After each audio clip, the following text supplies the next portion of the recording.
ನಮ್ಮೆಲ್ಲ ಪ್ರೀತಿಯ ರೈತ ಬಾಂಧವರಿಗೆ ನಮಸ್ಕಾರ. ಇಂದಿನ ಕೃಷಿರಂಗ ಕಿಸಾನ್ ವಾಣಿ ಕಾರ್ಯಕ್ರಮಕ್ಕೆ ಪ್ರೀತಿಯ ಸ್ವಾಗತ.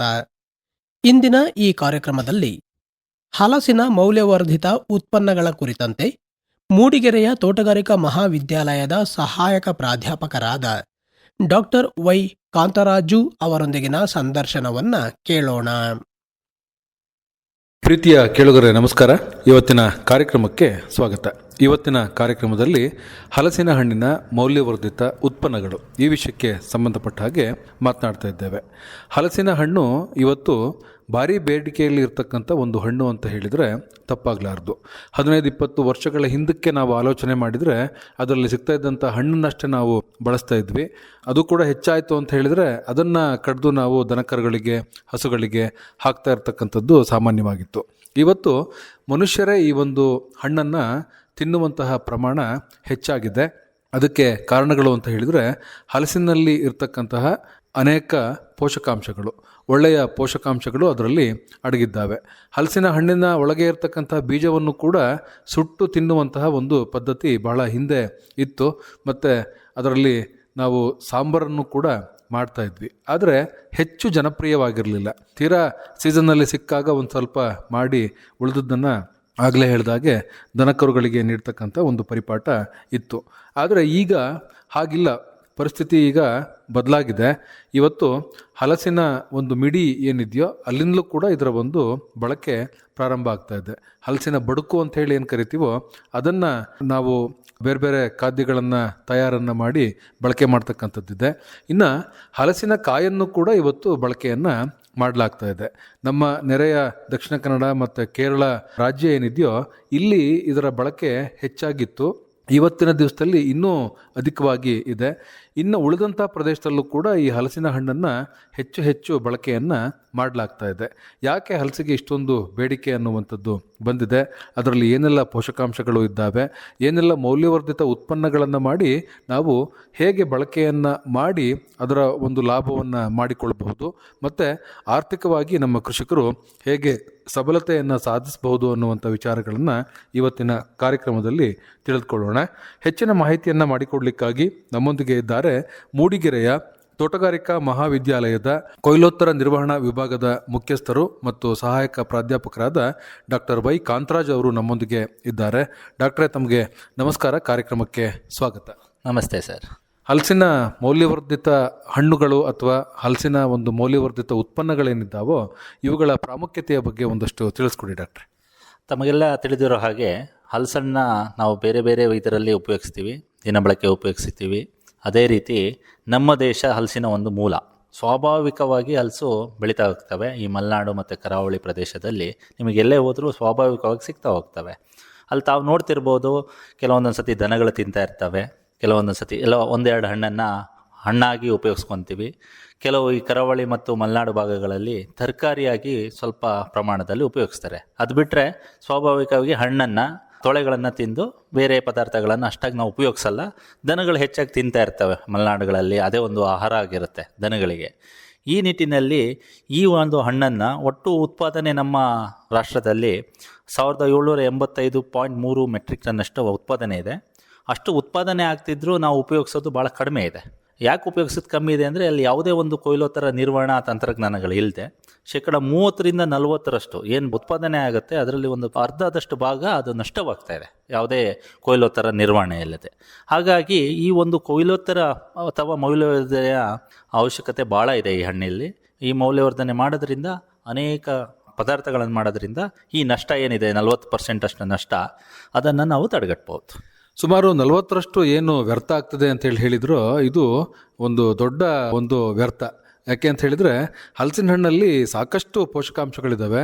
ಅವುಗಳ ಸದ್ಬಳಕೆಯನ್ನು ಮಾಡುವಲ್ಲಿ ನಾವು ಸೋತಿದ್ದೇವೆ ಅಂತಲೇ ಹೇಳ್ಬೋದು. ಈ ಹಲಸಿನಲ್ಲಿ ಏನೆಲ್ಲ ಪೋಷಕಾಂಶಗಳು ಅಡಗಿರುತ್ತೆ?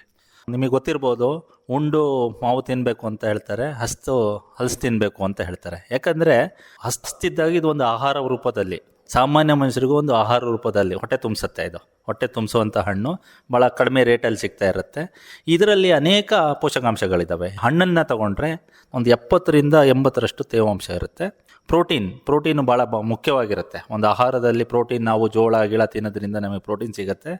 ಈ ಹಣ್ಣಿನಲ್ಲಿ ಪ್ರೋಟೀನ್ ಅಂಶ 100 ಗ್ರಾಮಿನಲ್ಲಿ 12ರಿಂದ 19 ಗ್ರಾಮ್ ಅಷ್ಟು ಪ್ರೋಟೀನ್ ಇರುತ್ತೆ. ಹಾಗೆ ಖನಿಜಾಂಶಗಳು, ಅದರಲ್ಲಿ ಕಬ್ಬಿಣ ಅಂಶ ಜಾಸ್ತಿ ಇರುತ್ತೆ. ಅದು ಒಂದು 0.4 ಗ್ರಾಮ್ ಅಷ್ಟು ಕಬ್ಬಿಣಾಂಶ ಇರುತ್ತೆ. ಹಾಗೆ ನಾರಿನಾಂಶ ನಿಮಗೆ ಗೊತ್ತಿರ್ಬೋದು, ಬೇರೆ ಆಹಾರ ತಿಂದರೆ, ಅನ್ನ ತಿಂದರೆ ಬೇಗ ಹಸ್ತೋಗ್ಬಿಡುತ್ತೆ. ಅದನ್ನು ಹಲಸಿನ ಹಣ್ಣು ತಿಂದರೆ ಭಾಳ ಹೊತ್ತು ಟೈಮ್ ಅದು ಹಸಿವಾಗಲ್ಲ, ಯಾಕಂದರೆ ಅದರಲ್ಲಿ ನಾರಿನಾಂಶ ಇರುತ್ತೆ. ಹಾಗೆ ಸಕ್ಕರೆ ಅಂಶ ಇರುತ್ತೆ, ಖನಿಜಾಂಶ ಇರುತ್ತೆ, ಜೀವಸತ್ವಗಳು. ನಮಗೆ ಯಾವುದೋ ಒಂದು ಹಣ್ಣು ತಿಂದಾಗ ಕೆಲವು ಜೀವಸತ್ವ, ಈಗ ಮಾವನ್ನು ತಿಂದಾಗ ನಮಗೆ ವಿಟಮಿನ್ ಎ ಅನ್ನೋದು ಸಿಗ್ತಾ ಇರುತ್ತೆ. ಅದೇ ರೀತಿ ಈ ಹಣ್ಣಿನಲ್ಲಿ ವಿಟಮಿನ್ ಎನೂ ಇದೆ, ಸಿ ಇದೆ, ಅದೇ ರೀತಿ ಬಿ, ಎಲ್ಲ ಜೀವಸತ್ವಗಳನ್ನು ಈ ಒಂದು ಹಣ್ಣಿನಲ್ಲಿ ಇರುತ್ತೆ. ಅದೇ ರೀತಿ ನಾವು ಬೀಜಕ್ಕೆ ಬಂದರೆ, ಬೀಜದಲ್ಲೂ ಅನೇಕ ಪೋಷಕಾಂಶಗಳಿದೆ. ನಾವು ಬೀಜವನ್ನು ಎಲ್ಲೋ ಒಂದೆರಡು ಸುಟ್ಟು ತಿಂತೀವಿ, ಇಲ್ಲ ಒಂದೆರಡು ಸಾಂಬಾರಿಗೆ ಯೂಸ್ ಮಾಡ್ಕೊತೀವಿ, ಅದರ ಉಪಯೋಗ ಅಷ್ಟಕ್ಕೆ ಸೀಮಿತವಾಗಿದೆ. ಇದರಲ್ಲೂ ಅಷ್ಟೇ ನಾರಿನಾಂಶ ಚೆನ್ನಾಗಿದೆ, ಒಳ್ಳೆಯ ನಾರಿನಾಂಶ ಇರುತ್ತೆ. ಅದೇ ರೀತಿ ಪ್ರೋಟೀನ್ ಅಂಶನೂ ಭಾಳ ಯಥೇಚ್ಛವಾಗಿದೆ. ಅದೇ ರೀತಿ ಖನಿಜಾಂಶನೂ ಭಾಳ ಯಥೇಚ್ಛವಾಗಿದೆ. ಹಾಗೆ ಕೊಬ್ಬಿನಾಂಶ, ಅದರಲ್ಲಿ ಫ್ಯಾಟ್ ಅಂತ ಏನಂತೀವಿ ಅದು ಇದೆ. ಹಾಗೆ ಕಾರ್ಬೋಹೈಡ್ರೇಟ್, ನಮಗೆ ಹೊಟ್ಟೆ ತುಂಬಕ್ಕೆ ಕಾರ್ಬೋಹೈಡ್ರೇಟ್, ಅನ್ನದಲ್ಲಿ ಏನು ಸಿಗುತ್ತೆ ಪೋಷಕಾಂಶ, ಆ ಅಂಶನೂ ಈ ಬೀಜದಲ್ಲಿ ಇರುತ್ತದೆ. ಈ ಹಲಸಿನ ಹಣ್ಣು ಏನಿದೆಯೋ ಅದು ಬಹುಶಃ ಇದು ವಿಶ್ವದಲ್ಲಿ ಅತ್ಯಂತ ದೊಡ್ಡ ಹಣ್ಣು ಅಂತ ಹೇಳಿ ಅಂತ ಅನ್ಸುತ್ತೆ. ಇಷ್ಟೊಂದು ದೊಡ್ಡ ಹಣ್ಣು ಬೇರೆ ಯಾವುದು ಇರಲಿಕ್ಕೆ ಸಾಧ್ಯ ಇಲ್ಲ. ಇಷ್ಟು ದೊಡ್ಡ ಗಾತ್ರದ ಹಣ್ಣಿನಲ್ಲಿ ಯಾವೆಲ್ಲ ಭಾಗಗಳು ಇರುತ್ತೆ? ಈ ಒಂದು ಹಣ್ಣನ್ನು ತಗೊಂಡ್ರೆ ನಾವು 3 ಭಾಗಗಳಾಗಿ ವಿಂಗಡಿಸ್ತೀವಿ. ಒಂದು ಹಣ್ಣನ್ನು ತಗೊಂಡ್ರೆ ಅದರಲ್ಲಿ 30ರಿಂದ 32% ಮಾತ್ರ ನಮಗೆ ತೊಳೆಗಳು ಸಿಗ್ತವೆ. ಆ ತೊಳೆಯನ್ನು ಹೆಚ್ಚಾಗಿ ಉಪಯೋಗಿಸ್ತೀವಿ ನಾವು. ಉಳಿದಿದ್ದ ಭಾಗಗಳನ್ನು ನಾವು ಅದ್ರ ಬಗ್ಗೆ ಜಾಸ್ತಿ ಇದು ಮಾಡೋಕ್ಕೆ ಹೋಗೋದಿಲ್ಲ. ಅದೇ ರೀತಿ ಬೀಜಗಳು 18ರಿಂದ 20ರಷ್ಟು ಬೀಜ ಇರುತ್ತೆ. ಅಷ್ಟು ಪ್ರಮಾಣದ ಬೀಜ ಇರುತ್ತೆ. ಅದನ್ನು ನಾವು 1-2 ಬೀಜ, 1-5 ಬೀಜನ ಸುಟ್ಟು ತಿಂತೀವಿ, ಇಲ್ಲಾಂದ್ರೆ ಬೇರೆ ಸಾಂಬಾರಲ್ಲಿ ಒಂದು ಸ್ವಲ್ಪ ಪ್ರಮಾಣದಲ್ಲಿ ಉಪಯೋಗಿಸ್ಕೊಳ್ತೀವಿ. ಅದೇ ರೀತಿ ಹೆಚ್ಚಾಗಿ 50ರಿಂದ 55ರಷ್ಟು ಸಿಪ್ಪೆ ಮತ್ತು ಇದರ ಭಾಗಗಳಿರುತ್ತೆ. ಅಂದರೆ ಈ ಎಲ್ಲ ಭಾಗಗಳನ್ನು ನಾವು ಉಪಯೋಗಿಸಿ ಅನೇಕ ಮೌಲ್ಯವರ್ಧಿತ ಪದಾರ್ಥಗಳನ್ನು ಮಾಡ್ಬೋದಾಗಿದೆ. ಬಹಳ ಮುಖ್ಯವಾಗಿ ಹಣ್ಣನ್ನು ನೇರವಾಗಿ ಸೇವನೆ ಮಾಡ್ತಕ್ಕಂಥದ್ದು ಕೂಡ ಇದೆ. ಅದನ್ನು ಮೌಲ್ಯವರ್ಧಿತ ಪದಾರ್ಥವನ್ನಾಗಿ ಬದಲಾವಣೆಯನ್ನು ಮಾಡಿ ಸೇವನೆ ಮಾಡ್ತಕ್ಕಂಥದ್ದು ಕೂಡ ಇದೆ. ಈ ಹಲಸಿನ ಹಣ್ಣಿನ ತೋಳೆಗಳಿಂದ ಏನೆಲ್ಲ ಮೌಲ್ಯವರ್ಧಿತ ಉತ್ಪನ್ನಗಳನ್ನು ಮಾಡಬಹುದು, ಹೇಗೆ ಮಾಡ್ತಕ್ಕಂಥದ್ದು ಮತ್ತು ಅದರಿಂದ ಅನುಕೂಲಗಳನ್ನು ಮಾಡಿಕೊಳ್ತಕ್ಕಂಥದ್ದು ಹೇಗೆ, ಇದ್ರ ಬಗ್ಗೆ ತಿಳಿಸ್ಕೊಡಿ. ನಿಮಗೆ ಗೊತ್ತಿರ್ಬೋದು, ಹಲಸಿನ ಹಣ್ಣನ್ನು ಈ ಕರಾವಳಿ ಮತ್ತು ಮಲೆನಾಡು ಭಾಗಗಳಲ್ಲಿ ಅನೇಕ ಖಾದ್ಯಗಳನ್ನು ಮಾಡ್ತಾ ಹೋಗ್ತಾರೆ. ಕಡುಬುಗಳಿರ್ಬೋದು, ದೋಸೆಗಳಿರ್ಬೋದು, ಹಪ್ಪಳಗಳಿರ್ಬೋದು, ಅಂಥ ಪದಾರ್ಥಗಳಿಗೆ ಸೀಮಿತ ಆಗಿದೆ. ಇನ್ನು ಸಂಶೋಧನೆಯಲ್ಲಿ ಇದು ಮಾಡ್ತಾ ಹೋದಾಗ ಇದರಿಂದ ಹಣ್ಣಿನ ಮಿಲ್ಕ್ ಶೇಕ್ಗಳಂಥ ಪದಾರ್ಥಗಳನ್ನು ಮಾಡ್ಬೋದು. ಅಂದರೆ ಜ್ಯೂಸ್ ಟೈಪಲ್ಲಿ ನಾವು ಕುಡಿಬೋದು. ಈಗೆಲ್ಲ ಗೊತ್ತಿರ್ಬೋದು, ಮಿಲ್ಕ್ ಶೇಕ್ಗಳಿಗೆ ಭಾಳ ಪ್ರಿಯವಾದ ಒಂದು ಪಾನೀಯವಾಗಿದೆ. ಅಂಥ ಪದಾರ್ಥಗಳನ್ನು ಮಾಡ್ಬೋದು. ಹಲಸಿನ ಹಣ್ಣಿನ ಚಿಪ್ಸು ತಮಗೆಲ್ಲ ಗೊತ್ತಿದೆ, ಹೆಚ್ಚಾಗಿ ಚಿಪ್ಸ್ಗಳನ್ನು ಹಪ್ಪಳ ತಯಾರಿಕೆಯಲ್ಲಿ ಬಳಕೆಯಾಗಿದೆ. ಹಲಸಿನ ಹಣ್ಣಿನ ಜಾಮ್ಗಳಂಥ ಪದಾರ್ಥಗಳು, ಇದರಲ್ಲಿ ಪೆಕ್ಟಿನ್ ಅಂತ ಒಂದು ಅಂಶ ಇರುತ್ತೆ, ಅದು ಜಾಮ್ ಮಾಡೋದಕ್ಕೆ ಬೇಕಾಗಿರುತ್ತೆ. ಆ ಪೆಕ್ಟಿನ್ ಅಂಶ ಹೆಚ್ಚಾಗಿರೋದ್ರಿಂದ ಜಾಮ್ಗಳಂಥ ಪದಾರ್ಥಗಳನ್ನು ಮಾಡ್ಬೋದು. ಹಲಸಿನ ಹಣ್ಣಿನ ಜೆಲ್ಲಿ ಅಂತ ಪದಾರ್ಥಗಳನ್ನು ನೀವು ಗೊತ್ತಿರ್ಬೋದು, ಒಂಥರ ಲೋಳೆ ಥರ ಐಸ್ ಕ್ರೀಮ್ ಇಂಡಸ್ಟ್ರಿಗಳಲ್ಲೆಲ್ಲ ಐಸ್ ಕ್ರೀಮಲ್ಲೆಲ್ಲ ನಿಮಗೆ ಹಾಕಿರ್ತಾರೆ. ಅದನ್ನು ಬೇರೆ ಬೇರೆ ಕಲರ್ ಟೈಪಲ್ಲಿ ಮಾಡಿರ್ತಾರೆ. ಆ ರೀತಿ ಪದಾರ್ಥಗಳನ್ನು ನಮ್ಮಲ್ಲಿ ಮಾಡ್ಬೋದು. ಅದೇ ರೀತಿ ನಮ್ಮ ವಿಶ್ವವಿದ್ಯಾಲಯದಿಂದ ಕೆಲವು ತಂತ್ರಜ್ಞಾನಗಳನ್ನು ನಾವು ಇದು ಮಾಡಿದ್ದೀವಿ. ಹಲಸಿನ ಹಣ್ಣಿನ ಪುಡಿ, ಯಾಕಂದರೆ ಹಲಸಿನ ಹಣ್ಣು ವರ್ಷ ಇಡೀ ಸಿಗೋದಿಲ್ಲ. ವರ್ಷ ಇಡೀ ಅದರ ಸ್ವಾದವನ್ನು ನಾವು ಸೇರಿಸಬೇಕು ಅಂದರೆ ನಮಗೆ ಬೇರೆ ರೂಪದಲ್ಲಿ ನಾವು ಅದನ್ನು ಶೇಖರಣೆ ಮಾಡ್ಕೋಬೇಕಾಗತ್ತೆ. ಹಾಗೆ ಶೇಖರಣೆ ಮಾಡ್ಕೊಳ್ಳೋ ವಿಚಾರದಲ್ಲಿ ನಾವು ಪುಡಿಗಳನ್ನು ಮಾಡಿದ್ದೀವಿ. ಪುಡಿಯ ತಯಾರಿಕೆ ಮಾಡಿ ಅದರಿಂದ ಬೇರೆ ಬೇರೆ ಮೌಲ್ಯವರ್ಧಿತ ಪದಾರ್ಥಗಳನ್ನು ಮಾಡಿದ್ದೀವಿ. ಅದರಿಂದ ಹಲಸಿನ ಹಣ್ಣಿನ ಹೋಳಿಗೆ ಮಿಕ್ಸ್ ಅಂತ ಮಾಡಿದ್ದೀವಿ. ಈಗ ನಾನು ಹಲಸಿನ ಹಣ್ಣಿನ ಹೋಳಿಗೆ ತಿನ್ನಬೇಕು ಅಂದರೆ ಈಗ ಬೆಂಗಳೂರಿನಂಥ ಮಾರ್ಕೆಟ್ಗಳಲ್ಲಿ ಒಂದು ಹೋಳಿಗೆಗೆ 50ರಿಂದ 60 ರೂಪಾಯಿ ಬೇಕಾಗುತ್ತೆ. ಅಂದರೆ ಯಾವಾಗ ಸೀಸನ್ ಇರುತ್ತೆ ಅದು ಹಣ್ಣಿನ ತಿರಳನ್ನೇ ತಗೊಂಡು ನಾವು ಮಾಡ್ಕೋಬೋದು. ಅದೇ ಸೀಸನ್ ಇಲ್ದಿರಿದಾಗ ನಾವು ಅದನ್ನು ಪೌಡ್ರ್ ರೂಪದಲ್ಲಿ ತಂದರೆ ಅದನ್ನು ನಾವು ಯಾವಾಗಾದ್ರೂ ಶೇಖರಣೆ ಮಾಡಿಕೊಂಡು ಅದರಿಂದ ಏನಾದರೂ ಪದಾರ್ಥಗಳನ್ನು, ಹೋಳಿಗೆಗಳನ್ನು ಮಾಡ್ಬೋದು. ಅದೇ ರೀತಿ ದೋಸೆಗಳಂಥದ್ದು, ಕಡುಬುಗಳಂಥ ಪದಾರ್ಥಗಳನ್ನು ಮಾಡ್ಬೋದು. ಇದು ತಾವು ಅಭಿವೃದ್ಧಿಪಡಿಸಿರ್ತಕ್ಕಂಥ ಒಂದಷ್ಟು ತಂತ್ರಜ್ಞಾನಗಳು. ಅದರ ಪುಡಿಯನ್ನು ಮಾಡಿ ಆ ಪುಡಿಯನ್ನು ಬೇರೆ ಬೇರೆ ಕಡೆ ನಾವು ಬಳಕೆಯನ್ನು ಮಾಡ್ಬೋದು ಅನ್ನುವಂಥ ವಿಚಾರಗಳನ್ನು ಹೇಳಿದ್ರಿ. ಯಾವ ತಂತ್ರಜ್ಞಾನವನ್ನು ಬಳಕೆ ಮಾಡ್ಕೊಂಡು ಪುಡಿಯನ್ನು ಮಾಡ್ತೀರಿ? ಇದನ್ನು ಎಷ್ಟು ದಿವಸಗಳ ಕಾಲ ಸಂಗ್ರಹಣೆ ಮಾಡಿ ಇಡಬಹುದು ಮತ್ತು ಹೇಗೆ ಇದರ ಬಳಕೆಯನ್ನು ಮಾಡಿಕೊಳ್ಬೋದು? ಒಂದು ಮಾಗಿದ ಹಣ್ಣನ್ನು ತಗೋಬೇಕು, ಹೆಚ್ಚಾಗಿ ಮಾಗಿರಬಾರ್ದು. ಏನು ದೋರ್ಗಾಯಿ ಅಂತ ಹೇಳ್ತಾರಲ್ಲ, ಆ ಇದರಲ್ಲಿ ಮಾಗಿರೋಂಥ ಹಣ್ಣನ್ನು ತಗೊಂಡು ಆ ಹಣ್ಣನ್ನು ನಾವು ಪೌಡ್ರ್ಗಳನ್ನಾಗಿ ಮಾಡ್ಬೋದು. ಈಗ ನಾವು ಪೌಡ್ರ್ ಮಾಡಬೇಕಾದ್ರೆ ಈ ಕೃತಕವಾಗಿ ನಿರ್ಜಲೀಕರಣಗಳು ಬರ್ತವೆ, ಡ್ರೈಯರ್ಗಳು. ಡ್ರೈಯರ್ಗಳಲ್ಲಿ ನಾವು ಪೌಡ್ರ್ಗಳನ್ನು ಮಾಡ್ಬೋದು. ಈ ಪೌಡ್ರ್ಗಳನ್ನು ಮಾಡಿದ ಮೇಲೆ ನಾವು ಒಂದು ಪ್ಯಾಕ್ ಮಾಡಿ ಏರ್ ಟೈಟ್ ಕಂಟೈನರ್ ಒಳಗೆ, ಅಂದರೆ ಗಾಳಿ ಆಡದ ಡಬ್ಬಗಳಲ್ಲಿ ನಾವು ವರ್ಷಗಟ್ಟಲೆ ನಾವು ಶೇಖರಿಸ್ಕೋಬೋದು. ಈ ಪೌಡ್ರನ್ನು ನೀವು ಏನಾದರೂ ಪದಾರ್ಥಗಳು, ನಾನು ನಿಮಗೆ ದೋಸೆ ಮಾಡಬೇಕು ಅಂದರೆ ದೋಸೆಯಲ್ಲಿ ಉಪಯೋಗಿಸ್ಕೋಬೋದು, ಇಲ್ಲ ನಾನು ಅದರಿಂದ ಹೋಳಿಗೆ ಮಾಡಬೇಕು ಅಂದರೆ ಹೋಳಿಗೆಯಲ್ಲಿ ಉಪಯೋಗಿಸ್ಕೋಬೋದು, ಇಲ್ಲ ಕಡುಬು ಮಾಡಬೇಕು ಅಂದರೆ ಕಡುಬಲ್ಲಿ ಉಪಯೋಗಿಸ್ಬೋದು. ಯಾವುದೇ ಪದಾರ್ಥ ಇದು ಹೇಳಿದೆ, ಈ ಕರಾವಳಿ ಭಾಗದಲ್ಲಿ ಅನೇಕ ಪದಾರ್ಥಗಳನ್ನು ಮಾಡ್ತಾರೆ. ಅಂಥ ಪದಾರ್ಥಗಳಲ್ಲಿ ಈ ಪೌಡ್ರನ್ನು ಉಪಯೋಗಿಸಿ ವರ್ಷ ಇಡೀ, ಯಾಕಂದರೆ ಹಲಸಿನ ಹಣ್ಣು ಒಂದು ಸೀಮಿತವಾಗಿರುತ್ತೆ, ಅದನ್ನು ವರ್ಷ ಇಡೀ ನಾವು ಆ ಪದಾರ್ಥಗಳನ್ನು ಮಾಡ್ಕೋಬೋದಾಗಿದೆ. ವರ್ಷ ಪೂರ್ತಿ ಇದರ ಬಳಕೆಯನ್ನು ಮಾಡ್ಬೋದು. ಒಂದು ಸಾರಿ ಪುಡಿ ಮಾಡಿ ಇಟ್ಕೊಂಡು ಅಂತ ಹೇಳಿದರೆ ವರ್ಷ ಪೂರ್ತಿ ಇದರ ಬಳಕೆಯನ್ನು ಮಾಡ್ಬೋದು. ಹಲಸು ನಮಗೆ ವರ್ಷ ಪೂರ್ತಿ ಸಿಗೋದಿಲ್ಲ, ಅದು ಒಂದು ಸೀಸನ್ನಲ್ಲಿ ಸಿಗ್ತಕ್ಕಂಥ ಒಂದು ಹಣ್ಣು. ಹಾಗಾಗಿ ಈ ಪುಡಿಯನ್ನು ಮಾಡಿ ಇಟ್ಟುಕೊಂಡು ಬಳಕೆಯನ್ನು ಮಾಡ್ತಕ್ಕಂಥದ್ರಿಂದ ಹೆಚ್ಚು ಸೂಕ್ತ, ಮತ್ತು ವರ್ಷ ಪೂರ್ತಿ ನಾವು ಇದರ ಒಂದು ಬಳಕೆಯನ್ನು ಮಾಡಬಹುದು. ಇನ್ನು ತಾವು ಆಗಲೇ ಹೇಳಿದ್ರಿ, ನಮ್ಮ ನೆರೆಯ ಜಿಲ್ಲೆಯಲ್ಲಿ ಮತ್ತು ನೆರೆಯ ರಾಜ್ಯಗಳಲ್ಲಿ ಇದನ್ನು ತರಕಾರಿಯಾಗಿಯೂ ಕೂಡ ಉಪಯೋಗವನ್ನು ಮಾಡ್ತಾರೆ ಅಂಥೇಳಿ.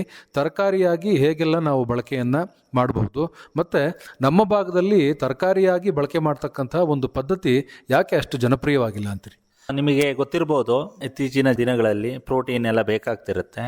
ನಾನು ಹೇಳಿದೆ, ತರಕಾರಿಯಾಗಿ ಉಪಯೋಗಿಸೋದ್ರಿಂದ ಬೇರೆ ಯುರೋಪ್ ಕಂಟ್ರಿಗಳಲ್ಲಿ ಇದನ್ನು ಒಂಥರ ಪರ್ಯಾಯವಾಗಿ, ಏನು ಚಿಕನ್ನಿಗೆ ಪರ್ಯಾಯವಾಗಿ ಪ್ರೋಟೀನ್ನಲ್ಲಿ ಸಿಗುವಂಥ ಏನಿದೆ ಚಿಕನ್ನಲ್ಲಿ, ಅದೇ ಪ್ರೋಟೀನ್ ಇದರಲ್ಲಿ ಸಿಗುತ್ತೆ, ಅದೇ ರೀತಿ ನಾರಿನಂಶ ಸಿಗುತ್ತೆ.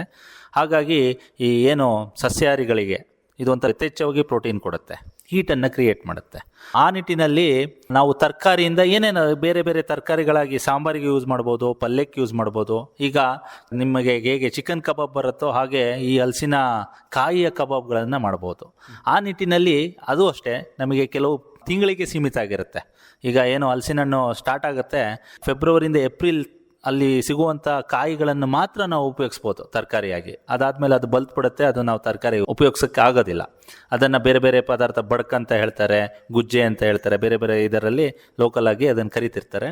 ಆ ನಿಟ್ಟಿನಲ್ಲಿ ನಾವು ಅದನ್ನು ವರ್ಷ ಇಡೀ ಸಿಗಬೇಕಾದ್ರೆ, ಈಗ ನಾನು ಹೇಳಿದೆ ಎಕ್ಸ್ಪೋರ್ಟ್ ಮಾರ್ಕೆಟಿಗೆ, ಈಗ ಯುರೋಪ್ ಕಂಟ್ರಿಗಳಲ್ಲಿ ಇದನ್ನು ಪರ್ಯಾಯವಾಗಿ ಚಿಕನಿಗಾಗಿ ಯೂಸ್ ಮಾಡ್ತಾರೆ, ಮೀಟ್ ಅನ್ನೋದಕ್ಕೆ, ಮಾಂಸಾಹಾರಿಗಳು ಪ್ರೋಟೀನಿಗಾಗಿ ಉಪಯೋಗಿಸ್ತಿದ್ದಾರೆ. ಇಲ್ಲಿ ನಾವೇನು ಮಾಡ್ತಾ ಇದ್ದೀವಿ ಅಂದರೆ ವರ್ಷ ಇಡೀ ಅದನ್ನು ಸಿಗಬೇಕು, ನಾವು ಎಕ್ಸ್ಪೋರ್ಟ್ ಮಾಡಬೇಕು, ಬೇರೆ ದೇಶಕ್ಕೆ ರಫ್ತು ಮಾಡಬೇಕು ಅಂದರೆ ಅಲ್ಲಿ ನಾವು ಒಂದು ಕ್ಯಾನಿಂಗ್ ಅನ್ನೋ ಟೆಕ್ನಾಲಜಿಗಳನ್ನು ಡೆವಲಪ್ ಮಾಡಿದ್ವಿ. ಇಲ್ಲಿ ಏನಿಲ್ಲ, ನಿಮ್ಗೆ ಗೊತ್ತಿರ್ಬೋದು ಪೈನಾಪಲ್ ಕ್ಯಾನಿಂಗ್ ಅಂತ ಹೇಳಿ, ಅದೇ ರೀತಿ ಇಲ್ಲೂ ಎಳೆ ಹಲಸಿನಕಾಯಿಯನ್ನು ಸಣ್ಣ ಸಣ್ಣ ತುಂಡುಗಳಾಗಿ, ಆ ತುಂಡನ್ನು ಈ ಒಂದು ಉಪ್ಪಿನ ದ್ರಾವಣ ಅದನ್ನು ನಾವು ಸ್ಟ್ಯಾಂಡರ್ಡೈಸ್ ಮಾಡಿದ್ದೀವಿ. ಆ ಉಪ್ಪಿನ ದ್ರಾವಣದಲ್ಲಿ ಇಟ್ಟು ನಾವು 1 ವರ್ಷಗಳ ಕಾಲ ನಾವು ಅದನ್ನು ಶೇಖರಣೆ ಮಾಡ್ಬೋದು. ಆ ಶೇಖರಿಸಿದಂಥ ಡಬ್ಬಗಳಲ್ಲಿ, ಅದು ಟಿನ್ ಕ್ಯಾನ್ ಬರುತ್ತೆ, ಆ ಡಬ್ಬಗಳು 250 ಗ್ರಾಮ್ ಇರ್ಬೋದು, 1 kg ಇರ್ಬೋದು. ಅದು ಒಂದು ಟಿನ್ನನ್ನು ಓಪನ್ ಮಾಡಿಕೊಂಡು ಅವರಿಗೆ ಬೇಕಾದ ಪದಾರ್ಥಗಳನ್ನು, ಇಲ್ಲಿ ಯಾವುದು ಕೊಯ್ಯೋದು ಇಲ್ಲ, ಏನೂ ಇಲ್ಲ, ಮಿನಿಮಲಿ ಪ್ರೋಸೆಸ್ ಅಂತ ಹೇಳ್ತಾರೆ, ಸಣ್ಣ ಪ್ರಮಾಣದಲ್ಲಿ ನಾವು ಪ್ರೋಸೆಸ್ ಮಾಡಿರ್ತೀವಿ. ಅದನ್ನು ಅವರು ಬೇಕಾದ ಖಾದ್ಯಗಳನ್ನು ಅವ್ರು ಎಲ್ಲಿರ್ತಾರೆ ಅಲ್ಲಿ ಮಾಡಿಕೊಂಡು ಉಪಯೋಗಿಸ್ಕೋಬೋದು. ಹೀಗೆ ಈ ಹಲಸನ್ನು ತರಕಾರಿಯಾಗಿಯೂ ಕೂಡ ಬೇರೆ ಬೇರೆ ಥರದಲ್ಲಿ ಬಳಕೆಯನ್ನು ಮಾಡಬಹುದು ಅನ್ನುವಂಥದ್ದು. ಒಂದು ಅಪನಂಬಿಕೆಯೋ ಅಥವಾ ಏನು ಅಂತ ಹೇಳಿ ಗೊತ್ತಿಲ್ಲ, ಹಲಸನ್ನು ಹೆಚ್ಚು ತಿನ್ನಬಾರ್ದು, ತಿಂದರೆ ಬೇರೆ ಬೇರೆ ತರಹದ ಸಮಸ್ಯೆಗಳಾಗುತ್ತೆ, ಹೊಟ್ಟೆಗೆ ಸಂಬಂಧಪಟ್ಟಂಥ ಸಮಸ್ಯೆಗಳಾಗುತ್ತೆ ಅನ್ನುವಂಥ ಒಂದು ನಂಬಿಕೆ ಇದೆ. ತಾವೊಬ್ಬರು ವಿಜ್ಞಾನಿಯಾಗಿ ಏನು ಹೇಳ್ತೀರಿ ಇದ್ರ ಬಗ್ಗೆ? ಈಗ ಯಾವುದೇ ಅಲ್ಲಿ ಮಾಲ್ ನ್ಯೂಟ್ರಿಷನ್ ಅಂತ ತಾವು ಕೇಳಿರ್ಬೋದು. ಮಾಲ್ ನ್ಯೂಟ್ರಿಷನಲ್ಲಿ 2 ಟೈಪ್ ಇದೆ, ಓವರ್ ನ್ಯೂಟ್ರಿಷನ್, ಅಂಡರ್ ನ್ಯೂಟ್ರಿಷನ್. ಎರಡೂ ಮಾಲ್ ನ್ಯೂಟ್ರಿಷನ್ನೇ. ಅಂದರೆ ಹೆಚ್ಚಾಗಿ ಅಮೃತ ಕುಡಿದ್ರೂ ಅದು ವಿಷ ಆಗುತ್ತೆ ಅಂತ ಒಂದು ವಾಡಿಕೆ ಇದೆ. ಆ ನಿಟ್ಟಿನಲ್ಲಿ ಯಾವುದೇ ಹಣ್ಣು ನೀವು ಹೆಚ್ಚಾಗಿ ತಿಂದಾಗ ಅದ್ರ ಪ್ರಾಬ್ಲಮ್ ಆಗ್ತಾ ಇರುತ್ತೆ. ನಾವು ಅದಕ್ಕೆ ಎಷ್ಟು ಪ್ರಮಾಣದಲ್ಲಿ ಅದನ್ನು ತಿನ್ನಬೇಕಾದ್ರೆ ಅಷ್ಟು ಪ್ರಮಾಣದಲ್ಲಿ ತಿಂದರೆ ಅದು ನಮ್ಮ ಆರೋಗ್ಯಕ್ಕೆ. ಅದೇ ರೀತಿ ಹಲಸಿನ ಹಣ್ಣು ಹೌದು, ಈ ಮಾವಿನ ಹಣ್ಣನ್ನು ಹೆಚ್ಚಾಗಿ ತಿಂದರೆ ಜೀರ್ಣಕ್ರಿಯೆಯಲ್ಲಿ ಪ್ರಾಬ್ಲಮ್ ಆಗ್ತಾ ಹೋಗುತ್ತೆ, ಅದರಿಂದ ಬೇರೆ ಬೇರೆ ಪ್ರಾಬ್ಲಮ್ ಆಗುತ್ತೆ. ಅದೇ ರೀತಿ ಈ ಹಣ್ಣಲ್ಲೂ ಹೇಳಿದೆ ಅಲ್ಲ, ಅಮೃತನೂ ವಿಷ ಅನ್ನೋ ವಿಚಾರದಂತ ತಗೊಂಡ್ರೆ ಈ ಹಣ್ಣು ನಾವು ಹೆಚ್ಚಾಗಿ ತಿಂದರೆ ಪ್ರಾಬ್ಲಮ್ ಆಗುತ್ತೆ. ನಮಗೆ ಎಷ್ಟು ಪ್ರಮಾಣದಲ್ಲಿ ಬೇಕೋ ಅಷ್ಟು ಪ್ರಮಾಣದಲ್ಲಿ ತಿಂದರೆ ಅದರಿಂದ ಒಳ್ಳೆ ಉಪಯೋಗ ಇದೆ. ಯಾಕಂದರೆ ಹೇಳಿದೆ ನಿಮಗೆ ಎಲ್ಲ ಜೀವಸತ್ವಗಳು, ಎಲ್ಲ ಖನಿಜಾಂಶಗಳು, ಎಲ್ಲ ಬೇಕಾದ ಪೋಷಕಾಂಶಗಳು ಈ ಹಣ್ಣಲ್ಲಿದೆ. ಬೇರೆ ಬೇರೆ ಹಣ್ಣಲ್ಲಿರೋ ಎಲ್ಲ ಪೋಷಕಾಂಶಗಳು, ತರಕಾರಿಯಲ್ಲಿರುವ ಪೋಷಕಾಂಶಗಳು, ಬೇರೆ ಬೇರೆ ಆಹಾರದಲ್ಲಿರುವಂಥ ಪೋಷಕಾಂಶಗಳು ಇರೋದರಿಂದ ಒಂದು ಮಿತಿಯಲ್ಲಿ ತಿಂದರೆ ಯಾವುದೇ ಪ್ರಾಬ್ಲಮ್ಮು ನಮಗೆ ಬರೋದಿಲ್ಲ. ಇನ್ನು ಈ ಹಲಸಿನ ಹಣ್ಣಿನ ಬೀಜ ಏನಿದೆಯೋ ಇದರಲ್ಲೂ ಕೂಡ ಸಾಕಷ್ಟು ಪೋಷಕಾಂಶಗಳಿದೆ ಅನ್ನುವಂಥ ವಿಚಾರಗಳನ್ನು ಆರಂಭದಲ್ಲೇ ತಾವು ತಿಳಿಸ್ಕೊಟ್ರಿ. ಈ ಬೀಜವನ್ನು ಕೂಡ ನಾವು ಕಳ್ಕೊಳ್ತಾ ಇದ್ದೀವಿ ಅನ್ನುವಂಥದ್ದು ಯಾಕೆ ಅಂತಂದರೆ ಅದನ್ನು ಹೇಗೆ ನಾವು ಬಳಕೆಯನ್ನು ಮಾಡಬೇಕು, ಮೌಲ್ಯವರ್ಧಿತ ಪದಾರ್ಥಗಳನ್ನು ಹೇಗೆ ಮಾಡಬೇಕು ಅನ್ನುವ ಗೊತ್ತಿಲ್ಲದೆ ಇರುವ ಕಾರಣದಿಂದಾಗಿ ಅದನ್ನು ವ್ಯರ್ಥ ಮಾಡ್ತಾ ಇದ್ದೇವೆ. ಈ ಬೀಜವನ್ನು ಕೂಡ ಹೆಚ್ಚು ಪೋಷಕಾಂಶಗಳಿರುವ ಕಾರಣದಿಂದಾಗಿ ನಾವು ಹೇಗೆಲ್ಲ ಉಪಯೋಗವನ್ನು ಮಾಡಬಹುದು ಅಂತೀರಿ? ಅದೇ ನಾನು ಮೊದಲೇ ಹೇಳಿದಾಗೆ ಒಂದು 20-25% ಬೀಜ ಇರುತ್ತೆ ಒಂದು ಹಣ್ಣಲ್ಲಿ. ನಾವು ಆ ಹಣ್ಣನ್ನು ತರ್ತೀವಿ, ತೊಳೆಗಳನ್ನು ಬಿಡಿಸ್ಕೊತೀವಿ, ತೊಳೆನ ತಿನ್ನೋಕ್ಕೆ ಇಷ್ಟಪಡ್ತೀವಿ. ಎಲ್ಲೋ 4 ಬೀಜ ಸಾಂಬಾರಿಗೆ ಯೂಸ್ ಮಾಡ್ತೀವಿ, ಇನ್ನೊಂದು 2 ಬೀಜ ಸುಟ್ಕೊಂಡು ತಿನ್ನೋಕ್ಕೋ ಬೇಯಿಸ್ಕೊಂಡು ತಿನ್ನೋಕ್ಕೋ ಯೂಸ್ ಮಾಡ್ತೀವಿ. ಅಷ್ಟಕ್ಕೆ ಸೀಮಿತ ಆಗಿದೆ. ಬಟ್ ಅದರಿಂದ ಬೇರೆ ಪದಾರ್ಥಗಳು ನಾನು ಹೇಳಿದೆ, ಅದರಲ್ಲೂ ಅನೇಕ ಪೋಷಕಾಂಶಗಳು, ಖನಿಜಾಂಶಗಳು ಇರೋದ್ರಿಂದ, ಪ್ರೋಟೀನ್ ನಾನು ಹೇಳಿದೆ. ಈಗ ನಾವೆಲ್ಲ ಮಾತಾಡ್ತಾ ಇದ್ದೀವಿ, ವಿಜ್ಞಾನಿಗಳು ಮೈದಕ್ಕೆ ಪರ್ಯಾಯವಾಗಿ ಏನು ಬೇಕು ಅನ್ನೋದ್ರ ಬಗ್ಗೆ ಒಂದಿಷ್ಟು ಸಂಶೋಧನೆಗಳನ್ನು ಮಾಡಿಸ್ತಿದ್ದಾರೆ. ಆ ನಿಟ್ಟಿನಲ್ಲಿ ನಮ್ಮ ಮಹಾವಿದ್ಯಾಲಯದಿಂದನೂ ನಾವು ಕೆಲವು ತಂತ್ರಜ್ಞಾನಗಳನ್ನು, ಅಂದರೆ ಮೈದಕ್ಕೆ ಪರ್ಯಾಯವಾಗಿ ಎಲ್ಲೆಲ್ಲಿ ಉಪಯೋಗಿಸ್ಬೋದು ಅನ್ನೋದು ಈ ಬೀಜವನ್ನು ಅನ್ನೋದ್ರ ಬಗ್ಗೆ ನಾವು ಒಂದಿಷ್ಟು ಅಧ್ಯಯನಗಳನ್ನು ಮಾಡಿದಾಗ ನಾವು ಇದರಿಂದ ಅನೇಕ ಪದಾರ್ಥಗಳನ್ನು ಈ ಬೀಜದಿಂದ ನಾವು ಇದು ಮಾಡ್ತಾ ಹೋಗಿದ್ದೀವಿ. ಇದರಲ್ಲಿ ಏಕೆಂದರೆ ಹೆಚ್ಚಾಗಿ ಪ್ರೋಟೀನ್ ಇದೆ, ಅದೇ ರೀತಿ ನಾರಿನಾಂಶ ಇದೆ. ಈ ಒಂದು ಪೋಷಕಾಂಶದ ಮನಗೊಂಡು ಅನೇಕ ತಂತ್ರಜ್ಞಾನಗಳನ್ನು ನಾವು ಇದು ಮಾಡಿದ್ದೀವಿ. ಇದರ ಪುಡಿಯನ್ನೇನಾದರೂ ಮಾಡಿ ಬಳಕೆಯನ್ನು ಮಾಡ್ಬೋದು. ಅದೇ ಪುಡಿಯನ್ನು ಮಾಡಿರೋದನ್ನು ಸಂಸ್ಕರಣೆ ಮಾಡ್ಕೊಳ್ಳೋವಂಥ ತಂತ್ರಜ್ಞಾನಗಳನ್ನು ಇದು ಮಾಡಿದ್ದೀವಿ. ಈ ಪುಡಿಯಿಂದ ಅನೇಕ ಖಾದ್ಯಗಳನ್ನು ನಾವು ಮಾಡಿದ್ದೀವಿ. ಎಲ್ಲಿ ಮೈದಾ ಉಪಯೋಗಿಸ್ತಿದ್ದೀವೋ ಅಲ್ಲಿ ಎಷ್ಟು ಮೈದಾವನ್ನು ಪರ್ಯಾಯವಾಗಿ ಈ ಬೀಜವನ್ನು ಉಪಯೋಗಿಸ್ಬೋದು ಅನ್ನೋದ್ರ ಬಗ್ಗೆ ಕೆಲವು ಸಂಶೋಧನೆಗಳನ್ನು ನಾವು ಮಾಡಿದ್ದೀವಿ. ಈಗ ಚಪಾತಿಯನ್ನು ಮಾಡ್ಬೋದು, ರೊಟ್ಟಿಯನ್ನು ಮಾಡ್ಬೋದು, ಹಾಗೆ ಹೋಳಿಗೆಯನ್ನು ಮಾಡ್ಬೋದು. ಇಲ್ಲೆಲ್ಲ ಈ ಬೀಜದ ಪುಡಿಯನ್ನು ಬಳಕೆಯನ್ನು ಮಾಡ್ಬೋದು. ನಾವಿನ್ನು ಅದ್ರ ಬಗ್ಗೆ ಇನ್ನು ಮುಂದೆ ಸಂಶೋಧನೆಗಳನ್ನು ಮಾಡಬೇಕಾಗಿದೆ. ನಾವು ಈಗ ಕೆಲವು ಪದಾರ್ಥಗಳಂದರೆ, ಈಗ ಹೆಚ್ಚಾಗಿ ಬೇಕರಿಗಳಲ್ಲಿ ಹೆಚ್ಚಾಗಿ ಮೈದಾನ ಉಪಯೋಗಿಸ್ತಾ ಇದ್ದಾರೆ. ತಮಗೆಲ್ಲ ಗೊತ್ತಿರ್ಬೋದು, ಈ ಮೈದಾದಲ್ಲಿ ಹೆಚ್ಚಾಗಿ ಗ್ಲುಟಿನ್ ಅಂಶ ಇರೋದ್ರಿಂದ ಜೀರ್ಣಕ್ರಿಯೆಗೆ ತೊಡಕು ಮಾಡುತ್ತೆ. ಈ ಸಣ್ಣ ಸಣ್ಣ ಮಕ್ಕಳುಗಳೇ ಗ್ಯಾಸ್ಟ್ರಿಕ್ ಪ್ರಾಬ್ಲಮ್ಗಳಲ್ಲಿ ಇದ್ದಾರೆ. ಅಂದರೆ ನಾರಿನಂಶ ಇಲ್ಲ ಅದರಲ್ಲಿ, ಬರೀ ಪ್ರೋಟೀನ್ ಇರ್ಬೋದು, ಗ್ಲುಟಿನ್ ಅಂಶ ಅದು ಬೇಗ ಜೀರ್ಣವಾಗಲ್ಲ. ಈ ಒಂದು ಮೈದಕ್ಕೆ ಏನು ಪರ್ಯಾಯವಾಗಿ ಇದು ಮಾಡ್ಬೋದು ಅಂತ ಹೇಳಿ ನಾವು ಇದು ಮಾಡಿದಾಗ, ಈಗ ಬೇಕರಿಗಳಲ್ಲಿ ಹೆಚ್ಚಾಗಿ ಮೈದಾ ಉಪಯೋಗಿಸ್ತಾರೆ. ಬೇಕರಿಗಳಲ್ಲಿ ಮೈದಾವನ್ನು ನಾವು ಕಡಿಮೆ ಮಾಡಬೇಕು ಅಂದರೆ ಅಂಥ ಪದಾರ್ಥದ ಬಗ್ಗೆ ನಾವು ಸಂಶೋಧನೆ ಮಾಡಿದ್ವಿ. ಇದರಿಂದ ಒಂದು ಬಿಸ್ಕೆಟ್ ಅಂತ ಪದಾರ್ಥವನ್ನು ನಾವು ತಯಾರು ಮಾಡಿದ್ವಿ. ಈ ಬಿಸ್ಕೆಟಲ್ಲಿ ನಾವು 70% ಮೈದಾವನ್ನು ನಾವು ರಿಪ್ಲೇಸ್ ಮಾಡಿದ್ವಿ, ಅಂದರೆ ಪರ್ಯಾಯವಾಗಿ. ಈ ಬಿಸ್ಕೆಟನ್ನು ತಿಂದಾಗ ನಮಗೆ ಹೆಚ್ಚಾಗಿ ನಾರಿನಾಂಶ ಸಿಗುತ್ತೆ, ಬೇಗ ಜೀರ್ಣಕ್ರಿಯೆಗೆ ಅನುಕೂಲ ಆಗುತ್ತೆ. ಅದರಿಂದ ನಾವೇನು ಅಂದೆಲ್ಲ 30% ಅಷ್ಟು ನಷ್ಟ ಅಂತ ಹೇಳ್ತಾ ಇದ್ದೆಲ್ಲ, ಬೀಜದ ವೇಸ್ಟ್ ಆಗೋದನ್ನು ನಾವು ಉಪಯೋಗಿಸ್ಕೋಬೋದು. ಹೆಚ್ಚು ರುಚಿಕರವಾಗಿದೆ. ಈ ತಂತ್ರಜ್ಞಾನ ನಮ್ಮ ಮಹಾವಿದ್ಯಾಲಯದಲ್ಲಿದೆ. ಅದೇ ರೀತಿ ನೀವು ಗುಲಾಬ್ ಜಾಮೂನ್ ನೋಡಿರ್ಬೋದು. ಗುಲಾಬ್ ಜಾಮೂನಲ್ಲಿ ಮೈದಾ ಬಳಸಿ ಗುಲಾಬ್ ಜಾಮೂನನ್ನು ಮಾಡ್ತಾರೆ. ಆ ನಿಟ್ಟಿನಲ್ಲಿ ಗುಲಾಬ್ ಜಾಮೂನನ್ನು ನಾವು 90% ಮೈದಾವನ್ನು ನಾವು ಪರ್ಯಾಯವಾಗಿ ಬೀಜದಿಂದ ಮಾಡಿದಂಥ ಪುಡಿಯನ್ನು ಬಳಕೆ ಮಾಡಿ ಒಂದು ಗುಲಾಬ್ ಜಾಮೂನ್ ಮಿಕ್ಸ್ ಅನ್ನೋದನ್ನು ನಮ್ಮ ವಿಶ್ವವಿದ್ಯಾಲಯದಿಂದ ನಾವು ಸಂಶೋಧನೆಯನ್ನು ಮಾಡ್ತಾ ಇದ್ದೀವಿ. ಹೀಗೆ ಈ ಒಂದು ಹಲಸಿನ ಬೀಜದ ಪುಡಿ ಏನಿದೆಯೋ ಇದನ್ನು ಎಲ್ಲೆಲ್ಲಿ ಬಳಕೆಯನ್ನು ಮಾಡಲಿಕ್ಕೆ ಸಾಧ್ಯವೋ ಅಲ್ಲೆಲ್ಲ ಮಾಡ್ತಾ ಇದ್ದೀರಿ. ಬಹಳ ಮುಖ್ಯವಾಗಿ ಈ ಜಾಮೂನನ್ನು ಮಾಡ್ತಕ್ಕಂತಹ ಸಂದರ್ಭದಲ್ಲಿ ಇದರ ಬಳಕೆ ಹೆಚ್ಚಾಗಿ ಆಗ್ತಾ ಇದೆ ಅನ್ನುವಂಥದ್ದು. ಹಾಗೂ ಬೇರೆ ಬೇರೆ ಈಗ ಅದರಲ್ಲೇ ಒಂದು ಬಿಸ್ಕೆಟನ್ನು ಕೂಡ ಮಾಡೋ ಅಂಥದ್ದು. ಬಿಸ್ಕೆಟ್ಗೆ ನಾವು ಬೇರೆ ಬೇರೆ ಥರದ ಪುಡಿಗಳನ್ನು ಬಳಕೆಯನ್ನು ಮಾಡ್ತೇವೆ. ಅದರ ಬದಲಾಗಿ ಅಂತ ಅಂದರೆ ಮೈದಾ ಹಿಟ್ಟಿಗೆ ಪರ್ಯಾಯವಾಗಿ ನಾವು ಹಲಸಿನ ಬೀಜದ ಪುಡಿಯನ್ನು ಬಳಕೆಯನ್ನು ಮಾಡ್ಕೊಂಡು ಆ ಮೂಲಕವೂ ಕೂಡ ಬಿಸ್ಕೆಟ್ಗಳನ್ನು ತಯಾರಿಕೆಯನ್ನು ಮಾಡಬಹುದು ಅನ್ನುವಂಥದ್ದು. ಇನ್ನು ಇತ್ತೀಚೆಗೆ ಅಭಿವೃದ್ಧಿಪಡಿಸಿರ್ತಕ್ಕಂಥ ಹೊಸ ತಂತ್ರಜ್ಞಾನ ಏನಿದೆಯೋ ಈ ತಂತ್ರಜ್ಞಾನ ಜನಸಾಮಾನ್ಯರಿಗೆ ತಲುಪಬೇಕು ಅಂತ ಹೇಳಿದರೆ ಅದನ್ನು ಹೇಗೆ ತಾವು ತಲುಪಿಸಲಿಕ್ಕೆ ಪ್ರಯತ್ನವನ್ನು ಮಾಡ್ತಾ ಇದ್ದೀರಿ? ಮತ್ತು ಈ ಹಲಸಿನ ಮೌಲ್ಯವರ್ಧಿತ ಉತ್ಪನ್ನಗಳ ಬಗ್ಗೆ ಏನಾದರೂ ತರಬೇತಿಯನ್ನು ಪಡೆದುಕೊಂಡು ಅದನ್ನು ಮಾಡಿ ಮಾರಾಟ ಮಾಡುವಂಥದ್ದು. ಈಗ ಸಾಕಷ್ಟು ಸ್ವಸಹಾಯ ಸಂಘಗಳಿದ್ದಾವೆ, ಮತ್ತು ಅದೇ ರೀತಿ FPOಗಳು ಕೂಡ ಬಂದಿದ್ದಾವೆ. ಅದಕ್ಕೆ ಅನುಕೂಲ ಆಗೋ ಥರದಲ್ಲಿ ತರಬೇತಿ ಎಲ್ಲಿ ಸಿಗ್ಬೋದು ಅಂತೀರಿ? ಈಗ ಏನಾಗಿದೆ ಅಂದರೆ, ವಿಶ್ವವಿದ್ಯಾಲಯದಲ್ಲಿ ಕೆಲವು ತಂತ್ರಜ್ಞಾನಗಳನ್ನು ನಾವು ಅಭಿವೃದ್ಧಿಪಡಿಸಿದ್ದೀವಿ.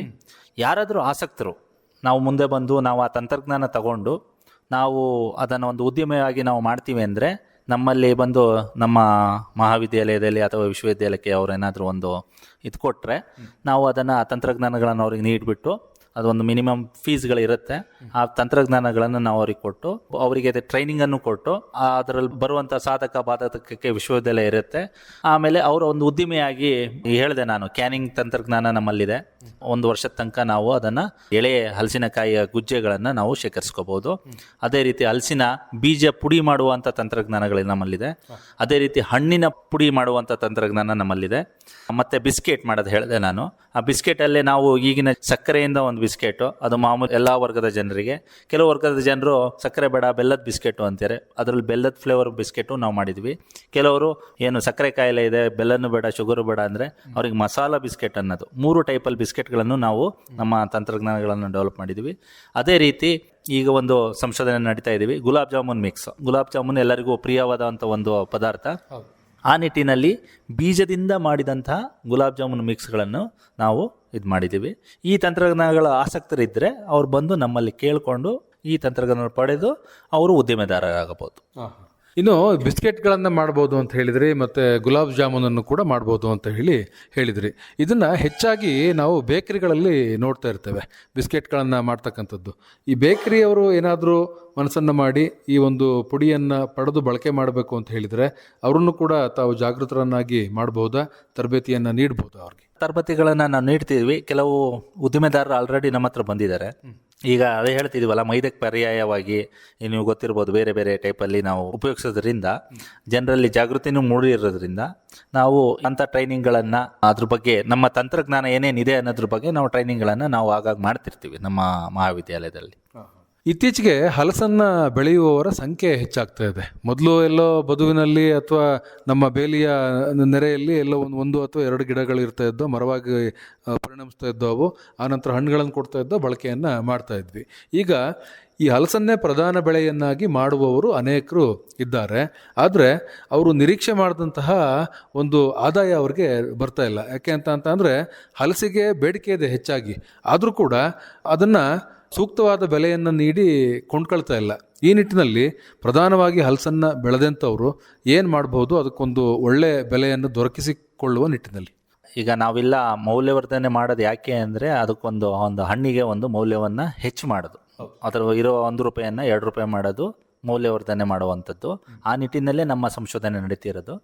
ಈಗ ನಾನು ಹೇಳಿದೆ, ಬೀಜಕ್ಕೆ ನಾವು ಮೌಲ್ಯವನ್ನು ಕೊಡ್ತಾ ಇದ್ದೀವಿ, ಹಣ್ಣಿಗೂ ನಾವು ಮೌಲ್ಯವರ್ಧನೆ ಕೊಡ್ತಾ ಇದ್ದೀವಿ. ಅದೇ ರೀತಿ 50 - 55% ವೇಸ್ಟ್ ಆಗುತ್ತೆ ಅಂದ್ರಲ್ಲ, ಅಲ್ಲೂ ನಾವು ಬೇರೆ ಬೇರೆ ಪದಾರ್ಥಗಳನ್ನು ಮಾಡೋದಕ್ಕೆ ಸಂಶೋಧನೆ ನಡೀತಾ ಇದೆ. ನಾವು ಏನಂತಿದ್ವಿ, ಇಷ್ಟು ದಿನ ನಾವು 30% ಅಷ್ಟೇ ಭಾಗವನ್ನು ನಾವು ಉಪಯೋಗಿಸ್ತಿದ್ವಿ, ಇನ್ನು ಉಳಿದಿದ್ದ 70 ಭಾಗವನ್ನು ನಾವು ಹಾಗೆ ಹಾಳು ಮಾಡ್ತಾ ಇದ್ವಿ. ಈಗ ನಾವು 100% ನಾವು ಉಪಯೋಗ ಆಗುವಂಥ ಕೆಲವು ತಂತ್ರಜ್ಞಾನಗಳನ್ನು ನಾವು ಅಭಿವೃದ್ಧಿಪಡಿಸ್ತಾ ಇದ್ದೀವಿ. ಈ ನಿಟ್ಟಿನಲ್ಲಿ ಈಗ ನಿಮಗೆ ಗೊತ್ತಿರ್ಬೋದು, ಎಲ್ಲ ಒಂದು ಹಣ್ಣು ತಗೋಬೇಕು ಅಂದರೂ ಅವಾಗೆಲ್ಲ 25-30 ರೂಪಾಯಿಗೆ ಸಿಗ್ತಿರೋ ಹಣ್ಣು ಈಗ 200-300 ರೂಪಾಯಿ ಆಗ್ತಾ ಇದೆ. ಒಂದು ಕೆಜಿಗೆ ₹30-40 ಕೆಜಿ ಹಣ್ಣು ಇದಾಗ್ತಾ ಇದೆ. ಅಂದರೆ ಅಲ್ಲಿ ಬೇಡಿಕೆ ಜಾಸ್ತಿ ಆಗಿದೆ ಅಂತ. ನಾವೆಲ್ಲೋ ಬದುಗಳಲ್ಲಿ ಬೆಳೀತಾ ಇದ್ವಿ ಅಂತ ಅಂದ್ರಿ ತಾವು, ಹಾಗೆ ಬೆಳೀತಿದ್ರು. ಈಗ ರೈತರು ತೋಟಗಳನ್ನು ಮಾಡ್ತಾ ಇದ್ದಾರೆ, ತಾಕುಗಳನ್ನು ಮಾಡ್ತಾ ಇದ್ದಾರೆ. ಆ ಮಾಡೋದ್ರಿಂದ ಮುಂದಿನ ದಿನಗಳಲ್ಲಿ ಅನೇಕ ಉದ್ಯಮೆದಾರರು, ಈಗ ನಾನು ಹೇಳಿದೆ, ಈಗ ಬಿಸ್ಕೆಟ್ ಮಾಡುವಂಥ ಉದ್ಯಮೆದಾರರು ಬಂದರೆ ಅವರಿಗೆ ಬೀಜಗಳು ಬೇಕಾಗತ್ತೆ. ಬೀಜ ಬೇಕಂದರೆ ರೈತರು ಉತ್ಪಾದನೆ ಮಾಡಿಕೊಡಲೇಬೇಕಾಗತ್ತೆ. ಹಾಗಾಗಿ ಆ ಹಲಸಿನ ಹಣ್ಣಿಗೆ ಒಂಥರ ಕಲ್ಪವೃಕ್ಷ ಟೈಪಲ್ಲೇ ಅದು ಒಂದು ಒಳ್ಳೆಯ ಬೆಲೆಯನ್ನು ಬಂದೇ ಬರುತ್ತೆ.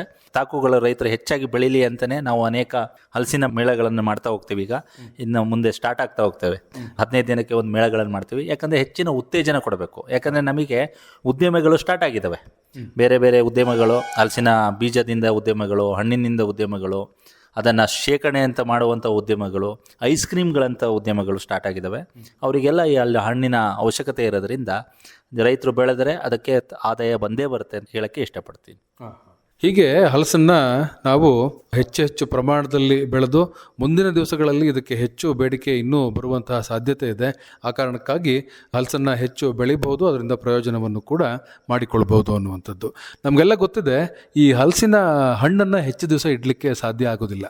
ಮತ್ತು ಇದು ವರ್ಷದಲ್ಲಿ ಒಂದು ಸಾರಿ ಸಿಗೋದ್ರಿಂದ ಹಲಸಿನ ಹಣ್ಣನ್ನು ಹೆಚ್ಚು ದಿವಸಗಳ ಕಾಲ ಇಡುವಂತಹ ತಂತ್ರಜ್ಞಾನದ ಬಗ್ಗೆ ತಾವೇನಾದರೂ ಗಮನ ಹರಿಸಿದ್ರೆ? ಅದೇ ಒಂದು ವಿಚಾರ, ನಾವು ತಂತ್ರಜ್ಞಾನ ಆಲ್ರೆಡಿ ಅಭಿವೃದ್ಧಿ ಪಡಿಸ್ಬಿಟ್ಟಿದ್ದೀವಿ.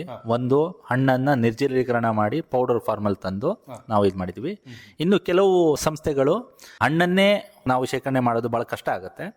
ತೊಳೆಯ ಭಾಗವನ್ನು ಬಿಡಿಸ್ಕೊಂಡು ಆ ತೊಳೆಯನ್ನು ನಾವು -18 ಡಿಗ್ರಿ ತಾಪಮಾನದಲ್ಲಿ, ಅಂದರೆ ರೆಫ್ರಿಜರೇಟೆಡ್ ಕಂಡೀಷನಲ್ಲಿ ಐಸ್ ಮಾಡಿಬಿಟ್ಟು ಆ ಐಸನ್ನು ನಾವು ಇಟ್ಕೊಂಡು 1 ವರ್ಷಗಟ್ಟೆ ಶೇಖರಣೆ ಮಾಡುವಂತಹ ತಂತ್ರಜ್ಞಾನಗಳು ಆಲ್ರೆಡಿ ಕೆಲವು ಮಾರ್ಕೆಟಿಗೆ ಬಂದಿದ್ದಾವೆ, ಉದ್ಯಮೆದಾರರು ಆಲ್ರೆಡಿ ಇದ್ದಾರೆ. ಹಾಗಾಗಿ ಹೇಳಿದೆ, ಹಣ್ಣು ಎಷ್ಟೇ ಬೆಳೆದರೂ ತೊಳೆಗಳನ್ನು ಶೇಖರಣೆ ಮಾಡುವಂತಹ ತಂತ್ರಜ್ಞಾನಗಳು ಆಲ್ರೆಡಿ ಅಭಿವೃದ್ಧಿಪಡಿಸಿದ್ದಾರೆ, ಆ ಉದ್ಯಮೆದಾರರು ಆಲ್ರೆಡಿ ಇದ್ದಾರೆ. ಅದನ್ನು ಹೆಚ್ಚು ದಿವಸನೂ ಇಡಬಹುದು. ಅಂತಿಮವಾಗಿ ಹಲಸಿನ ಬೆಳೆಗಾರರಿಗೆ ಮತ್ತು ಹಲಸನ್ನು ಬಳಸುವವರಿಗೆ ತಾವೇನು ಹೇಳಲಿಕ್ಕೆ ಇಷ್ಟಪಡ್ತೀರಿ? ಹಲಸಿನ ಬೆಳೆಗಾರರಿಗೆ ಏನು ಹೇಳ್ತೀನಿ ಅಂದರೆ, ಅನೇಕ ತಂತ್ರಜ್ಞಾನಗಳು ಇರುವುದರಿಂದ, ಹಲಸಿನಲ್ಲಿ ಮೌಲ್ಯವರ್ಧನೆಗಳು ಆಗಿರುವುದರಿಂದ, ಅಂತಹ ತಂತ್ರಜ್ಞಾನಗಳಿರುವುದರಿಂದ ಇನ್ನು ಹೆಚ್ಚಿನ ಬೆಳೆ ಬೇಕಾಗಿರುತ್ತೆ. ಯಾಕಂದರೆ ನಮಗೆ ಉತ್ಪಾದನೆ ನಮಗೆ ಸಾಕಾಗ್ತಿಲ್ಲ. ತಾವೇ ನೋಡ್ತಿರ್ಬೋದು, ನಮಗೆ ಹಲಸಿನ ಹಣ್ಣು ಬೇಕಾದಷ್ಟು ಹಲಸಿನ ಹಣ್ಣು ಸಿಗ್ತಾ ಇಲ್ಲ. ಯಾಕಂದರೆ ಉದ್ಯಮೆದಾರರಿಗೂ ಮಾಡಬೇಕು ಅಂದರೂ ಹಲಸಿನ ಹಣ್ಣು ಬೇಕಾಗ್ತಾ ಇರುತ್ತೆ. ಆ ನಿಟ್ಟಿನಲ್ಲಿ ಇನ್ನೂ ಹೆಚ್ಚಿನ ಏರಿಯಾ ಎಕ್ಸ್ಪ್ಯಾನ್ಷನ್ ಅಂತೀವಿ, ಅಂದರೆ ಇನ್ನು ಬೆಳೆಗಳನ್ನು ತಾಕುಗಳನ್ನು ಜಾಸ್ತಿ ಮಾಡ್ತಾ ಬದುಗಳ ಬೆಳೆಯ ಬದಲು ಒಂದು ತೋಟದ ಟೈಪಲ್ಲೇ ಮಾಡಿದ್ರೆ ಅದಕ್ಕೆ ಹೆಚ್ಚಿನ ಬೆಲೆ ಬಂದೇ ಬರುತ್ತೆ. ಅದೇ ರೀತಿ ಏನಾದರೂ ಈ ಹಲಸಿನ ಮೌಲ್ಯವರ್ಧಿತ ಉತ್ಪನ್ನಗಳಲ್ಲಿ ಅಭಿವೃದ್ಧಿ ಪಡಿಸ್ಬೇಕು, ಯಾರಾದರೂ ಉದ್ದಿಮೆದಾರರು ಆಗಬೇಕಂದ್ರೆ ಇವೆಲ್ಲ ನಾನು ಹೇಳಿದಂಥ ಎಲ್ಲ ತಂತ್ರಜ್ಞಾನಗಳು ನಮ್ಮ ವಿಶ್ವವಿದ್ಯಾಲಯದಲ್ಲೂ ಇದೆ, ಬೇರೆ ಬೇರೆ ಸಂಶೋಧನಾ ಕೇಂದ್ರಗಳಲ್ಲಿದ್ದಾವೆ. ಅಂಥ ತಂತ್ರಜ್ಞಾನಗಳನ್ನು ತಗೊಂಡು ಒಳ್ಳೆಯ ಉದ್ಯಮೆದಾರರಾಗ್ಬೋದು. ಇನ್ನೊಂದೇನೆಂದರೆ, ಬೇರೆ ಹಣ್ಣುಗಳಿಗೆ ನಾವು ಬೇರೆ ಕೆಮಿಕಲ್ಗಳನ್ನು, ಗೊಬ್ಬರಗಳನ್ನು ಹಾಕ್ತೀವಿ. ಇಲ್ಲಿ ಯಾವುದೇ ಗೊಬ್ಬರ, ಯಾವುದೇ ಕೆಮಿಕಲ್ ಇಲ್ಲದೆ ಹಣ್ಣು ಸ್ವಾಭಾವಿಕವಾಗಿ ಬೆಳೆಯುತ್ತೆ. ಆ ನಿಟ್ಟಿನಲ್ಲಿ ನಿಮಗೆ ಯಾವುದೇ ಅಂದರೆ ಒಂದು ಆರ್ಗಾನಿಕ್ ಪ್ರೊಡಕ್ಷನ್ ಅನ್ನೋದು, ಈ ಹಣ್ಣು ಆರ್ಗಾನಿಕ್ ಆಗಿಯೇ ಬೆಳೆಯುತ್ತೆ. ನಿಮಗೆ ಯಾವುದೇ ಪೋಷಕಾಂಶಗಳ ಅವಶ್ಯಕತೆ ಇರೋದಿಲ್ಲ. ಮಣ್ಣಿನಲ್ಲಿರುವ ಫಲವತ್ತತೆಯನ್ನು ಉಪಯೋಗಿಸ್ಕೊಂಡು ಈ ಹಣ್ಣು ಬೆಳೆಯೋದ್ರಿಂದ ನೀವು ಒಳ್ಳೆಯ ಉದ್ದಿಮೆದಾರರಾಗ್ಬೋದು, ರಫ್ತು ಮಾಡ್ಬೋದು. ಹೆಚ್ಚಿನ ರಫ್ತಿಗೆ ಬೇಡಿಕೆ ಇದೆ. ಅದೇ ಗುಜ್ಜೆ ಎಂದೇ ಹೆಚ್ಚು ರಫ್ತಾಗ್ತಾ ಇದೆ. ಅದೇ ಹಣ್ಣಿನ ಪೌಡರ್ಗಳಂಥ ಪದಾರ್ಥಗಳು, ಬೇರೆ ಬೇರೆ ಪದಾರ್ಥಗಳು ಇರೋದ್ರಿಂದ ಇದಕ್ಕೆ ಒಂದು ಒಳ್ಳೆಯ ಬೆಲೆ ಇದ್ದೇ ಇರುತ್ತೆ. ಅಂದರೆ ನಾನು ಹೇಳಿದೆ, ಕಲ್ಪವೃಕ್ಷ ಟೈಪಲ್ಲಿ ನಾವು ಈ ಒಂದು ಹಣ್ಣನ್ನು ನಾವು ನೋಡ್ತಾ ಇದ್ದೀವಿ. ಹಲಸಿನ ಮೌಲ್ಯವರ್ಧಿತ ಉತ್ಪನ್ನಗಳಿಗೆ ಸಂಬಂಧಪಟ್ಟ ಹಾಗೆ ಇನ್ನೂ ಹೆಚ್ಚಿನ ಮಾಹಿತಿ ಬೇಕು ಅಂತ ಹೇಳಿದರೆ ತಮ್ಮನ್ನು ಸಂಪರ್ಕ ಮಾಡ್ತಕ್ಕಂಥದ್ದು ಹೇಗೆ ಡಾಕ್ಟ್ರೆ? ನನ್ನ ಫೋನ್ ನಂಬರ್ ತೊಗೋಬೋದು. ಅದೇ ರೀತಿ ನಾನು ತೋಟಗಾರಿಕಾ ಮಹಾವಿದ್ಯಾಲಯ ಮುಡಿಗೇರಿಯಲ್ಲಿ ಕಾರ್ಯನಿರ್ವಹಿಸುತ್ತಿದ್ದೇನೆ. ಇಲ್ಲೂ ಬಂದು ಭೇಟಿಯಾಗ್ಬೋದು. ನನ್ನ ನಂಬರ್ 9731 731 842. ನಿಮ್ಮ ಸಂಪರ್ಕ ಸಂಖ್ಯೆಯನ್ನು ಮತ್ತೊಮ್ಮೆ ಹೇಳಿ. 9731 731 842, 9731 731 842. ಒಳ್ಳೆಯದು ಡಾಕ್ಟರ್ ಕಾಂತರಾಜ್ ಅವರೇ, ಇವತ್ತಿನ ಕಾರ್ಯಕ್ರಮದಲ್ಲಿ ಹಲಸಿನ ಮೌಲ್ಯವರ್ಧಿತ ಉತ್ಪನ್ನಗಳ ಬಗ್ಗೆ ವಿವರವಾದಂತಹ ಮಾಹಿತಿಯನ್ನು ನಮ್ಮ ಕೇಳುಗರಿಗೆ ತಾವು ಮಾಡಿಕೊಟ್ರಿ. ತಮಗೆ ಧನ್ಯವಾದಗಳು. ನಮಸ್ಕಾರ. ನಮಸ್ಕಾರ. ಇದುವರೆಗೆ ಹಲಸಿನ ಮೌಲ್ಯವರ್ಧಿತ ಉತ್ಪನ್ನಗಳ ಕುರಿತಂತೆ ಮೂಡಿಗೆರೆಯ ತೋಟಗಾರಿಕಾ ಮಹಾವಿದ್ಯಾಲಯದ ಸಹಾಯಕ ಪ್ರಾಧ್ಯಾಪಕರಾದ ಡಾಕ್ಟರ್ ವೈ ಕಾಂತರಾಜು ಅವರೊಂದಿಗಿನ ಸಂದರ್ಶನ ಕೇಳಿದಿರಿ. ಇವರನ್ನ ಸಂದರ್ಶಿಸಿದವರು ಅರಕಲಗೂಡು ವಿ ಮಧುಸೂದನ್.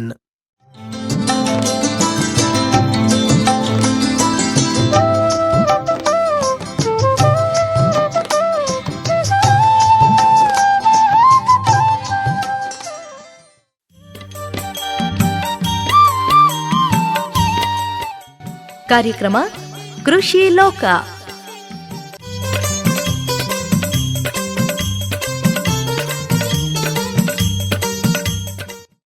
ನಮ್ಮೆಲ್ಲ ರೈತ ಬಾಂಧವರಿಗೆ ನಮಸ್ಕಾರ. ಇಂದಿನ ಕೃಷಿ ಲೋಕ ಕಾರ್ಯಕ್ರಮಕ್ಕೆ ಪ್ರೀತಿಯ ಸ್ವಾಗತ. ಇಂದಿನ ಈ ಕಾರ್ಯಕ್ರಮದಲ್ಲಿ ಕೃಷಿಯಲ್ಲಿ ಬೇವಿನ ಎಣ್ಣೆಯ ಬಳಕೆ ಹಾಗೂ ಬೀಜದ ಉಪಯೋಗ ಈ ಕುರಿತಂತಹ ಮಾಹಿತಿಯನ್ನ ಗಮನಿಸೋಣ. ಬೇವಿನ ಎಣ್ಣೆಯನ್ನು ಬೇವಿನ ಗಿಡದ ಬೀಜದಿಂದ ತೆಗಿತಾರೆ. ಬೇವಿನ ಗಿಡ ಮೆಲೆಯಸಿ ಅಥವಾ ಮಾಲ್ವೇಸಿ ಸಸ್ಯ ಕುಟುಂಬಕ್ಕೆ ಸೇರಿದ ಮರ. ಇದರ ಸಸ್ಯಶಾಸ್ತ್ರೀಯ ಹೆಸರು ಅಜಾಡಿರಿಕ್ಟಾ ಇಂಡಿಕಾ.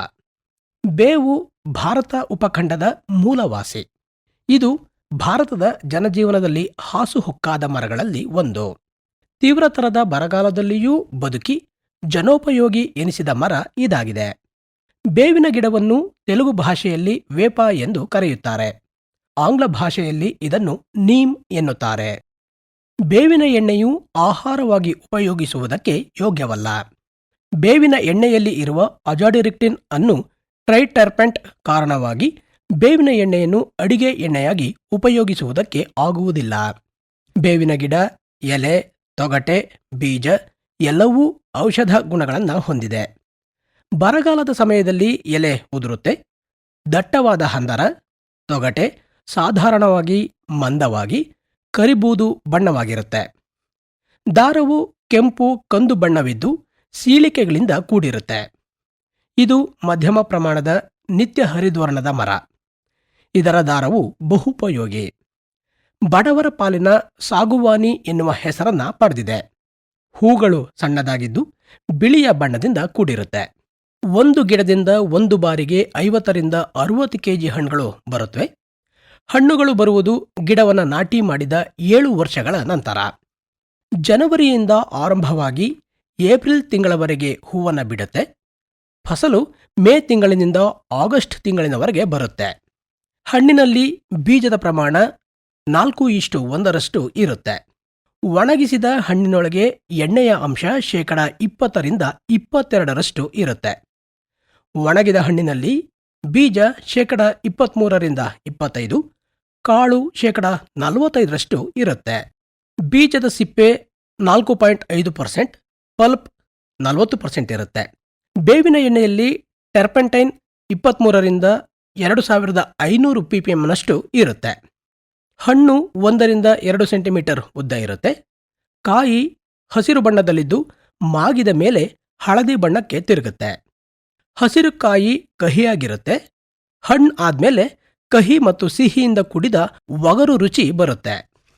ಇನ್ನು ಬೇವಿನ ಬೀಜದಿಂದ ಎಣ್ಣೆಯನ್ನ ಯಾವ ರೀತಿ ತೆಗಿತಾರೆ ಅಂತ ಹೇಳಿ ನೋಡಿದಾಗ, ಶೇಖರಣೆ ಮಾಡಿದ ಬೇವಿನ ಹಣ್ಣುಗಳನ್ನು ಮೊದಲು ಚೆನ್ನಾಗಿ ಒಣಗಿಸ್ಬೇಕು.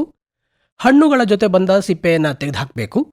ಒಣಗಿದ ಬೇವಿನ ಬೀಜವನ್ನ ಹೈಡ್ರಾಲಿಕ್ ಪ್ರೆಸ್ ಅಥವಾ ಎಕ್ಸಾಪಿಲ್ಲರ್ ಯಂತ್ರಗಳಲ್ಲಿ ನೆನೆಸಿ ಎಣ್ಣೆಯನ್ನ ತೆಗಿತಾರೆ. ಕೆಲವೊಂದು ಸಂದರ್ಭಗಳಲ್ಲಿ ಹಣ್ಣುಗಳ ಮೇಲೆ ಇರುವ ತೊಗಲು ಮತ್ತು ಸಿಪ್ಪೆಯನ್ನು ತೆಗೆದು ಆಮೇಲೆ ಎಣ್ಣೆಯನ್ನ ತೆಗಿತಾರೆ. ಎಣ್ಣೆಯನ್ನು ತೆಗೆದ ಮೇಲೆ ಹಿಂಡಿಯಲ್ಲಿ ಇನ್ನೂ 6% ಎಣ್ಣೆ ಅಂಶ ಉಳಿದಿರುತ್ತೆ. ಇದನ್ನ ಸಾಲ್ವೆಂಟ್ ಎಕ್ಸ್ಟ್ರಾಕ್ಷನ್ ಪ್ಲಾಂಟ್ನಲ್ಲಿ ತೆಗಿತಾರೆ. ಬೀಜದಿಂದ ಸಂಗ್ರಹಣೆ ಮಾಡಿರುವ ಎಣ್ಣೆ ದಟ್ಟವಾದ ಕೆಂಪು ಅಥವಾ ಬೂದು ಬಣ್ಣದಲ್ಲಿ ಇರುತ್ತೆ. ಗಾಢ ವಾಸನೆಯನ್ನ ಹೊಂದಿರುತ್ತೆ. ಎಣ್ಣೆಯಲ್ಲಿ ಅಸಂತೃಪ್ತ ಕೊಬ್ಬಿನ ಆಮ್ಲಗಳು ಹೆಚ್ಚಿನ ಅಂಶದಲ್ಲಿ ಇರುತ್ತವೆ. ಎಣ್ಣೆಯಲ್ಲಿ ಅಜಾಡಿರೆಕ್ಟಿನ್ ಇರೋದ್ರಿಂದ ಎಣ್ಣೆಯು ಅಡುಗೆ ಎಣ್ಣೆಯಾಗಿ ಬಳಸುವುದಕ್ಕೆ ಬರೋದಿಲ್ಲ. ಇನ್ನು ಬೇವಿನ ಎಣ್ಣೆಯ ಪ್ರಯೋಜನದತ್ತ ಗಮನ ಹರಿಸೋದಾದರೆ, ಬೇವಿನ ಎಣ್ಣೆಗೆ ಇರುವ ಔಷಧ ಗುಣಗಳ ಕಾರಣದಿಂದ ಇದನ್ನು ಸಾಬೂನುಗಳ ತಯಾರಿಕೆಯಲ್ಲಿ ಹೆಚ್ಚಾಗಿ ಉಪಯೋಗಿಸ್ತಾರೆ. ಇದರ ಎಣ್ಣೆಯಿಂದ ಮಾಡಿದ ಸಾಬೂನಿನಲ್ಲಿ ಬುರುಗು ಅಥವಾ ನೊರೆ ಹೆಚ್ಚಾಗಿ ಬರುತ್ತೆ. ಬೇವಿನ ಎಣ್ಣೆ ಸಾಬೂನು ದ್ರಾವಣದ ಜೊತೆ ನೀರನ್ನ ಮಿಶ್ರಣ ಮಾಡಿ ಸಸ್ಯಗಳ ಮೇಲೆ ಸಿಂಪರಣೆಯನ್ನ ಮಾಡಿದರೆ ಸಸ್ಯಗಳಿಗೆ ಜೇಡ, ಕ್ರಿಮಿಕೀಟಗಳಿಂದ ಬರುವ ರೋಗಗಳಿಂದ ರಕ್ಷಣೆ ದೊರೆಯುತ್ತೆ.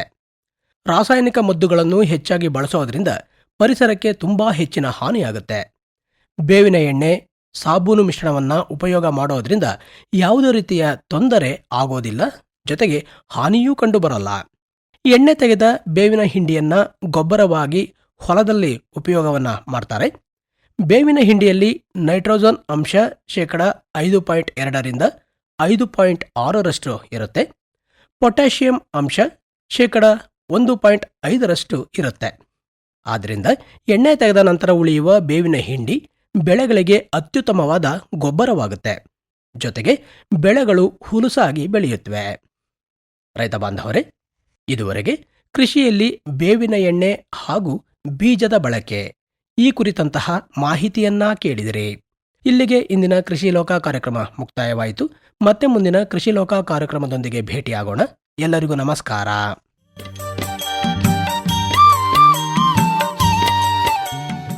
ಇದುವರೆಗೆ ಕಾರ್ಯಕ್ರಮ ಕೃಷಿ ಲೋಕ ಕೇಳಿದಿರಿ. ಕಾರ್ಯಕ್ರಮ ಪ್ರಸ್ತುತಪಡಿಸಿದವರು ಗೋರಾ ರವಿಶಂಕರ್. ಈ ಕಾರ್ಯಕ್ರಮ ಹಾಸನ ಆಕಾಶವಾಣಿ ಕೇಂದ್ರದಿಂದ ಬಿತ್ತರವಾಯಿತು.